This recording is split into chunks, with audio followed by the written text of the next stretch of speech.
en fait, les méchants, en quelque sorte, les coupables, sont ceux qui veulent trouver des solutions face au réchauffement climatique et non pas ceux qui sont responsables de ce réchauffement climatique. Et tout ça, ça permet de jeter un voile sur la véritable chaîne de responsabilité. Et on la connaît, la chaîne de responsabilité. En fait, ce sont en grande partie les multinationales fossiles qui sont responsables de la situation dans laquelle on est et qui ont été les premières à tenir des discours anti-écologistes, à fabriquer du doute dans l'opinion publique, etc., et qui aujourd'hui préservent leurs intérêts.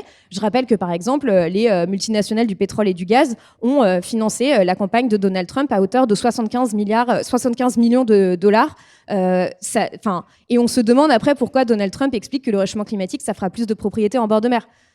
Ça paraît quand même assez évident et cette chaîne de responsabilité, on la connaît aussi du côté des ultra-riches, du côté aussi des grands patrons de la tech qui façonnent le monde dans lequel on est et qui aujourd'hui travaillent main dans la main avec Donald Trump alors qu'avant on les voyait plutôt du côté des forces progressistes la moitié d'entre eux ont d'ailleurs une assurance vie avec des bunkers de luxe pour se protéger au cas où le réchauffement climatique irait trop loin ou il y aurait une apocalypse nucléaire. Donc on voit aussi le cynisme derrière tout ça.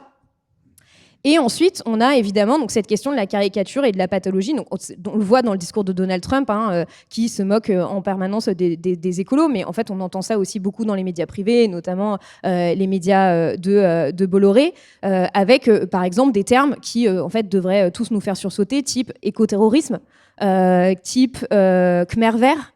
Enfin, je rappelle quand même que les Khmers rouges étaient au pouvoir de 1975 à 1979 au Cambodge.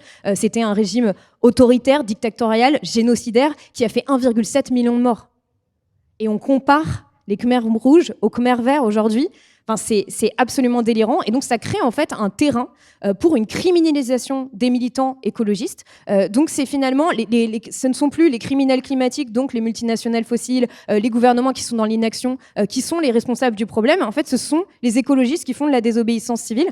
Donc, on est dans une inversion rhétorique totale qui crée en fait un terrain pour justement cette criminalisation. On sait qu'en France, et c'est pas moi qui le dis, c'est Michel Forst, qui est rapporteur de l'ONU sur les défenseurs de l'environnement, qui a expliqué récemment que, par exemple, la France était un des pays d'Europe où la répression policière envers les militants écologistes était la plus forte et la plus violente. On l'a vu notamment à Sainte-Soline. Voilà, on a des familles, des élus, des activistes qui essaient de défendre une ressource en eau et qui reçoivent à peu près une grenade toutes les 30 secondes sur eux, quoi, en quelque sorte, avec des dizaines de blessés et des personnes qui sont encore aujourd'hui traumatisées.